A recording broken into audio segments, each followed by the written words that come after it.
On va commencer par schématiser la situation.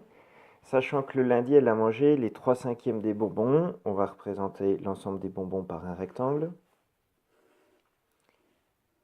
Pour représenter les 3/5, on va partager en 5. Et donc on en prend 3. On a ici représenté ce qu'elle a mangé le lundi.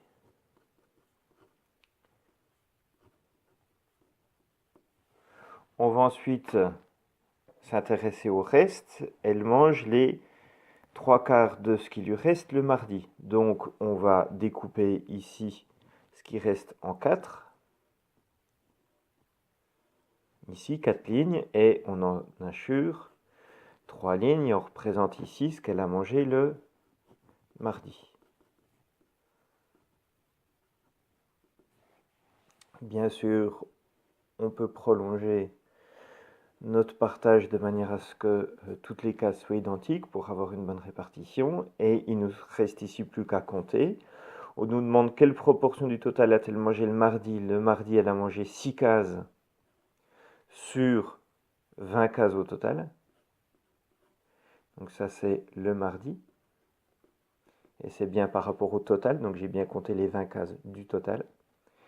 Quelle proportion du total lui reste-t-il? Il lui reste ici 2 cases à la fin, donc 2 cases sur combien au total?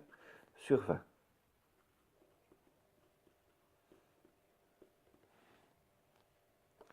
On nous disait ensuite qu'on avait 40 bonbons au départ. Ici, dans mon schéma, mon total de bonbons est représenté en 20 cases. 20 cases pour 40 bonbons, ça veut dire qu'une case représente 2 bonbons. On peut voir ici donc qu'on a mangé 12 bonbons le mardi. Il reste 2 cases, donc il en reste 4 au final. Et si je veux compter, j'ai 12 cases mangées le lundi. Les 12 cases représentent donc 24 bonbons.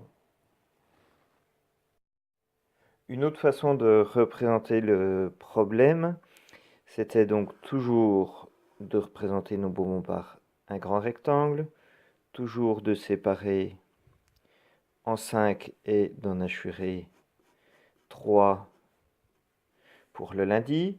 Et ensuite, au moment où on veut partager le reste en 4, on se rend compte qu'il suffit de faire ça. Et ici, on a nos 4 cases.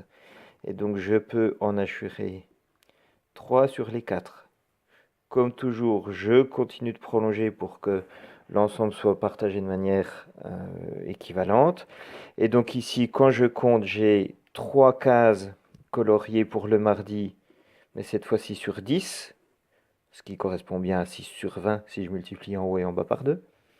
J'ai une case qui me reste au final sur 10, ce qui correspond bien aux 2 sur 20 que j'ai trouvé tout à l'heure. Donc ce partage est équivalent, c'est une autre façon de représenter la même situation. Troisième façon de représenter les choses, certains ont partagé, alors toujours en 5 au début, et ont assuré 3 cases sur les 5, donc ça c'est toujours le lundi, c'est toujours la même chose. Et ensuite pour le mardi, ils ont voulu partager ces 2 cases ici en 4 pour en colorier les 3 quarts, et donc ils ont partagé dans ce sens-là. Si on obtient bien 4 cases, je peux en colorier 3.